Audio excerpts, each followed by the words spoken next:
Hi hello friends, செஞ்ச தப்பையெல்லாம் உணர்ந்துட்டு கூடிய சீக்கிரமே நம்ம கார்த்திக் கிட்ட ரம்யா பார்த்திங்கன்னா மன்னிப்பு கேட்குவாங்க அப்படின்ற மாதிரி யாரெல்லாம் நினச்சிட்ருக்கீங்களோ அவங்களாம் நம்ம வீடியோக்கு லைக் பண்ணிக்கோங்க. ஆமாங்க, அப்படி ஒரு தருணத்துக்காக தான் நம்ம அண்ணமும் பார்த்திங்கன்னா காத்துக்கிட்டு இருக்காங்க.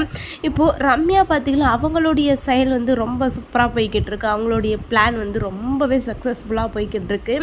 அதே போல் பார்த்திங்கன்னா இப்போ நம்ம அண்ணன் இடிஞ்சு போய் உட்காந்துட்ருக்காங்க. ஏன்னா அப்பாவை காணலை அப்படின்ற மாதிரி உண்மை நம்ம அண்ணத்துக்கு தெரிஞ்சு போச்சு. இப்போது மாமாவை தேடி போன சின்ன தானும் காணும் அப்படின்ற சூழ்நிலைக்கு பார்த்திங்கன்னா நம்ம அண்ணன் தள்ளப்படுறாங்க.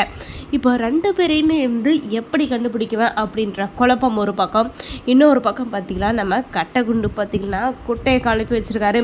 இந்த ஒரு உண்மை, அதாவது பருதா போட்டுக்கிட்டு அதை ஒரு பொண்ணு இல்லை ஒரு பையன் பருதா போட்டுக்கிட்டு ஃபோன் பேசிக்கிட்டு இருக்கான் அப்படின்ற மாதிரி ஏதோ டவுட்டாக இருக்குது, சந்தேகமாக இருக்குது அப்படின்ற உண்மையை நம்ம அண்ணங்கிட்ட சொல்லாமல் போயும் பார்த்திங்களா நம்ம ரம்யா கிட்டே சொல்கிறாங்க. பார்த்திங்களா, இவரை மாதிரி ஒரு வடிகட்டின முட்டாள் யாருமே இருக்க மாட்டாங்க. இப்போ நம்ம ரம்யாவுக்கு பார்த்திங்கன்னா ரொம்ப சந்தோஷம்.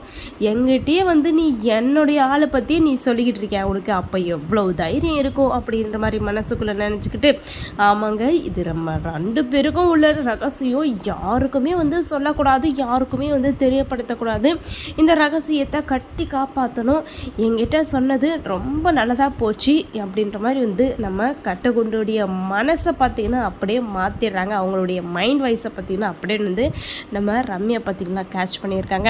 இப்போது எல்லா பிரச்சனையும் தாண்டி நம்ம மேடையில் இருந்தே நான் உன்னை எப்படியெல்லாம் சித்திரவதை படுத்துகிறேன் அப்படின்றத மட்டும் நீ பாரு அப்படின்ற மாதிரி நம்ம ரம்யா பார்த்திங்கன்னா மனசுக்குள்ளே ஒரு மிகப்பெரிய கோட்டையை கட்டிக்கிட்டு இருக்காங்க.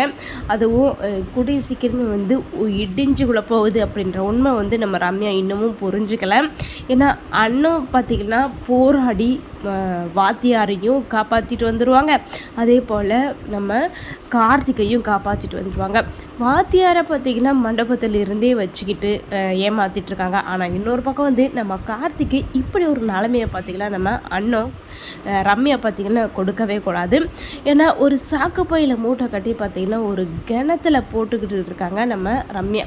இப்போது அந்த கிணத்துலேருந்து நம்ம அண்ணன் எப்படி தான் கார்த்திகை கொண்டு வர போகிறாங்க அந்த கேணியிலிருந்து அப்படின்றதாங்க இதில் மிகப்பெரிய கேள்விக்குறையாக இருக்குது. ஏன்னா அங்கே தான் இருக்காரு அப்படின்ற மாதிரி எந்த ஒரு சின்ன அறிகுறியோட பார்த்திங்கன்னா நம்ம அண்ணத்துக்கு தெரியாது.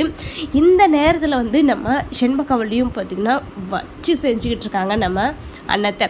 இப்போது என் புள்ள கார்த்திகையும் காணும், என் புருஷனையும் காணும், நீ தான் திருடி வச்சுருக்க, நீ தான் கடத்தி வச்சுருக்க அப்படின்ற மாதிரி எல்லாத பொல்லாத பொய்யெல்லாம் பார்த்திங்கன்னா நம்ம செண்பகவல்லி பேசிகிட்டு இருக்காங்க.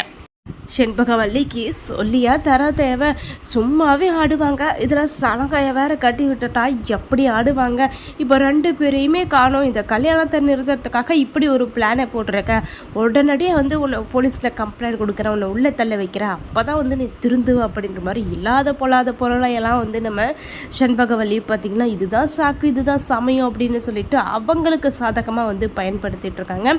கூடிய சீக்கிரமே என்ன தான் நடக்கும் அப்படின்னு நம்ம பொறுத்து பார்க்கலாம். இந்த மாதிரி இன்ட்ரெஸ்டிங்கான வீடியோ கேட்க நம்ம சேனலை சப்ஸ்கிரைப் பண்ணிக்கோங்க.